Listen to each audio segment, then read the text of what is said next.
folks? It's your man Angie on Double G hitting you with a brand spanking new bar for bar. And that's when I go through some new tracks and I break down the bar you may have or may have not caught while you're listening to the song. Now right now, we're in the heat of some hip hop beef, and it's pretty exciting as we have some titans going at it. The kings of the new school, I'm talking about Kendrick Lamar, I'm talking about J. Cole, Jermaine Cole, and I'm talking about Drake Aubrey Graham. Now, I may be more of a fan of Kendrick's music and artistry than the other two, but I can definitely respect what the other two bring to the game, even though I may not be much of a Drake fan at all. I do enjoy listening to J. Cole.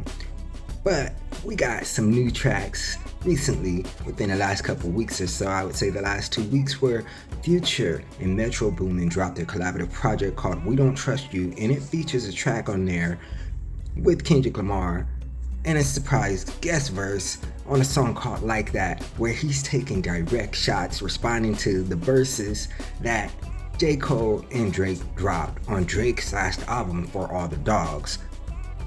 This joint was called First Person Shooter, and it's pretty much a rhyme fest where J. Cole's pretty much going off more than Drake, but he's saying how they're pretty much the kings of hip hop and they're being pretty competitive about it. But the Kendrick verse, it's caused such an uproar over the last 2 weeks or so, and it has hip hop on its toes. Just everyone's listening and waiting for the responses from Drake and J. Cole, and we finally got that response from J. Cole, while Drake seems to be falling victim to the stuff that he actually accused Meek Mill of, which is the Twitter fingers. He's over there on IG typing responses and crying at his concerts a little bit, instead of actually getting in the booth and dropping something hot like what J. Cole did, or what he at least tried to do on this new track called 7 Minute Drill by J. Cole. Now this is coming from a surprise album J. Cole dropped on Thursday night or Friday morning, depending on your region. This joint is called Might Delete Later. I like that album cover, how it looks fuzzy. Anyway, J. Cole's been leading up. He's been dropping a couple snippets here and there these last couple weeks. Actually, one came out, two or a day before Kendrick first dropped 2 weeks ago. Anyway, J. Cole, he's on this new 7 Minute Drill song, and he's taking some shots at Kendrick. And he's pretty much responding to the verse that Kendrick dropped a couple weeks ago on the Like That song. So we have J. Cole, he's rapping to us over this, I'm gonna have to say it's a super sleepy T- beat. I don't know, it sounds like a freaking Sexy Red type of beat. It sounds like something Juvenile would have probably rapped on in maybe like 99 or something. And then it switches over to this Conductor Williams beat for the second half. And I actually prefer that second half because the first beat, it's kind of, I don't know, it's just weak. It just really doesn't fit the theme of, oh, this is a diss song, or this is a track or a beat that's gonna be so hard that it matches what you're getting from the actual verse of the rapper. But man, it opens up and he's directly referencing Kendrick Lamar's lyrical assault on him. And he's telling you, J. Cole is telling us that he says, it's a cold world, keep that heat under your seat. I got a phone call, they say that somebody's been dissing. Of course they're talking about Kendrick on the new album from Future Metro. He also says, you want some tension, well, it comes with extensions. Now if you're not familiar, I think he's talking about weapons. But anyway, he comes up and he says, I come from the Ville, so I'm good with the tension. He's still doing shows, but he fell off like The Simpsons. Now that's a shot from J. Cole to Kendrick, saying that Kendrick fell off, but I definitely don't feel like that. He's doing shows. Yeah, I actually went to that Big Stepper show over here in Anaheim, and it was pretty incredible. I had chills pretty much the whole time. One of the best shows I've ever been to, and actually one of the highest grossest hip hop shows ever. So yeah, I don't know what he means by he fell off, especially saying that he fell off in comparison to The Simpsons. Last time I checked, The Simpsons was still kind of popping. It might not be the most popular, but it's still popping somewhat. Anyway, he kind of echoes some of the old school Nas and Jay-Z beats with the takeover, and he kind of steals some bars from Jay-Z where he says, J. Cole, where he says some things, and he has some criticisms about Kendrick's discography. He says, your first shit was classic, your last shit was tragic, mentioning well, he's referring to the Big Steppers album, Kendrick's last album, saying that it was tragic. I mean, it had some tragic things in there, but I don't think the album was tragic, especially with the tour being what it was. And then he's saying your first shit was classic. I'm not too sure if J. Cole's referring to Section 80, which was actually Kendrick's real first album, which is actually the album that J. Cole produced a song for Kendrick on, High Power. If you're not familiar, J. Cole produced High Power on Kendrick's very first album, which was Section 80. Not Good Kid, Mad City. Good Kid, Mad City was actually Kendrick's second album. But anyway, J. Cole continues on. He's like, your second shit put niggas to sleep. So I think he's referencing To Pimp a Butterfly on that one. I don't think that was a sleepy album at all. I think that album embodied everything that every genre or era of Black American music, from like the jazz and the spoken word to the funk and the soul to the hip hop and R&B. I think that album had pretty much everything that you could ask for, and he was still rapping at a top tier level. And then J. Cole also says that your third shit was massive and that was your prime. I think he's referring to Kendrick's Damn album, which is definitely one of my favorite albums of all time. But I'm not too sure if J. Cole's actually counting these albums right, because Kendrick did have an untitled and unmastered album that came out with brand new songs on there that we really didn't know, and that came out with songs that were pretty popping whenever I saw Kendrick at a concert. Levitate, Levitate, Levitate, Levitate. You can't tell me that song didn't affect the culture. But anyway, J. Cole's taking these shots, and I'm kind of like, it feels lukewarm with the flow, and the beat is not really stinging like that. It kind of reminds me of a roast in high school when somebody says something. It's kind of like, ooh, but not like a, oh. That's how it feels when I heard this. I wasn't really like too pulled in, or like it didn't really sting like I thought or wanted it to.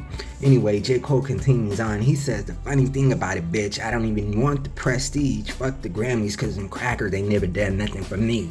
And then I'm like, hold on, how you gonna say crackers when your mom is white? I don't know, it's kind of backhanded to give him that compliment about the Grammys, but saying that it doesn't mean anything. But it's like, okay, people always say they don't want the Grammys and all that, but you can't deny that those accolades actually boost your boost how you're perceived.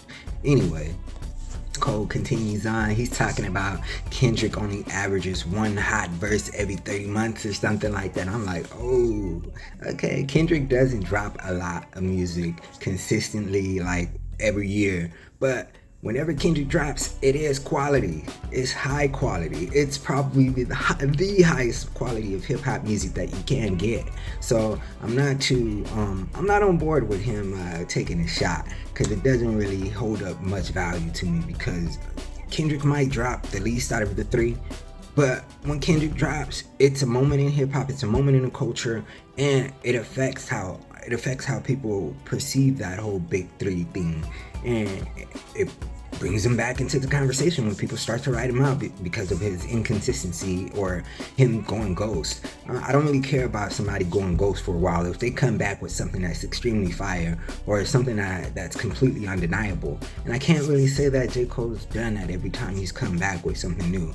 I will say that J. Cole kills it on every guest verse that I've heard him on, but a lot of times the albums aren't exactly particularly what I keep going back to on repeat.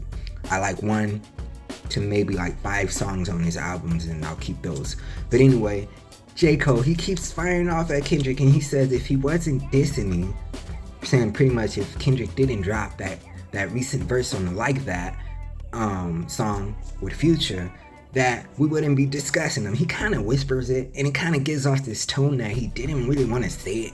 I don't know, it's kind of under his breath when he says it. I know it's part of the flow and the energy, but the beat is really not helping in this particular moment. But, yo, Cole continues on. He kind of comes with a slightly weak jab and like reference back to Kendrick's song Humble. Cole says, when push comes to shove on this mic, I will humble him. To be top 3, I don't know, that was kind of weak. I'm kind of expecting you guys to be hitting me with some battle rap bars that are kind of on the next level, because you guys are held to that certain prestige. Anyway, let's continue on with what J. Cole's talking about. So we continue on and we switch over. The beat switches with this Conductor Williams beat, and it has more of a sinister feel to it, and it has more of a battle rap or battle song hip hop feel to it. And Cole, he starts to, I would say, the energy it ups a little bit, and he kind of pokes at Kendrick a little bit amongst their whole battle. He said that his text flooded with hunger for a toxic reply. He said that he was hesitant, so it shows that he didn't really want to attack Kendrick. So I'm giving him that leeway or that benefit of the doubt that Cole, this response, it doesn't really sting. It does feel like it's the first round, and it does feel like a light jab, but Kendrick did come full force, or he gave an introductory to the full force. Like, it has this fierceness to his verse, Kendrick's. It has this fierceness that makes you feel like, oh, he's not playing around, and I don't really wanna take this lightly. And it feels like Cole is taking this as just a light jab. Anyway, Cole continues on. He says, "I'm hesitant. I love my brother," referring to Kendrick, "but I'm not gonna lie, I'm powered up for real," meaning he's feeling himself. And he says that shit would feel like swatting a fly. I don't know if that's a play on Kendrick and Cole's size comparison, their stature, because Kendrick is about a foot shorter than J. Cole, being that J. Cole is NBA height, like 6'5" or something like that. He does tower over Kendrick. He says, now this is harkening back to Jay-Z and Nas's beef back in 2001, where Jay-Z has a line. He says, 4 albums every 10 years, nigga, I can divide. Well, J. Cole takes that line, he kind of switches it a bit, and he attacks Kendrick where he says 4 albums in 12 years, nigga, I can divide. Shit, if that's what you want to do, I'm indulging in violence. Referencing back to Kendrick saying that he's ready for some violence. He woke up and chose violence on that, like that verse. But the 4 albums in 12 years, nigga, I don't really know if J. Cole can really say anything about that, because he's dropped just about the same amount of albums within the same amount of time. We can see, you know, and I'm gonna be honest, I haven't heard J. Cole's first 2 albums. I started listening, or 3 albums, I don't even know. I started listening to J. Cole when 2014 Hills dropped. Forest Hills dropped, and I was like, oh, okay, but it didn't really make me want to go back and listen to what he released before. Anyway, I did that with Kendrick. When I first heard Good Kid, Mad City, I went back to Section 80, and I listened to Overly Dedicated, and I was like, this guy's pretty impressive. And that comes from a person who originally, initially, wrote Kendrick off as just a gimmick rapper. When I first heard him, can you believe that? Wow. And now he's one of my favorite MCs ever. Probably, yeah, Kendrick's gotta be in my top 5. Drake doesn't even touch anywhere near my top 20. You can go ahead and leave me a comment about that below if you feel some type of way about it. Anyway, he's saying Kendrick only has 4 hot albums, and I really do disagree with that, because if you compare Kendrick's last 4 albums to Drake's last 4 albums, or even J. Cole's last 4 albums, Kendrick's washing them. You can have your opinions on it, but the art itself, it stands the test of time. And there's only one brother out of here that's actually won a Pulitzer Prize for the poetry that he provides in his music. Anyway, yo, this is just my lightweight review on this track and this beef. I'm probably gonna get into it some more as it develops. I'm waiting for Drake to drop his reply. I'm wondering if he's gonna do it maybe in June on Kendrick's birthday. I don't know, that's kind of a long time to wait. Drake's on the clock. You need to say something, bro. And Kendrick, he's gonna have to come back and fire back at both of them when they do say something. Or he already has something to say back to J. Cole. Let me know how you guys felt about this one. I do like the album that J. Cole dropped. Might delete later. Outside of this diss track, I'm feeling the album on the most part. He's got some dope bars. He's got some dope beats that he's rapping over. And there's a couple tracks I could do without, but I do feel like this is probably going to be one of my favorite J. Cole albums, or mixtapes, whatever he's considering this as. Anyway, might delete later. 7-minute drill, J. Cole versus Kendrick Lamar versus Drake. You guys let me know how you feel about this whole situation in the comments below. It's your man NG on Double G. Yo, this is hip hop. I love it. I got some new music coming out. Got some new verses coming out. I got a new track out right now with the homie Smeb. Yo, go check that out if you haven't already. Hit me in the comments below. Let me know how you feel about this hip hop beef. Let me know if you want some more videos like this. I'm talking straight up. And yo, I'll catch you on the next bar for bar. The next video I'll drop. It's your man NG on Double G. I appreciate you sticking with me. And we out of this bitch. Peace.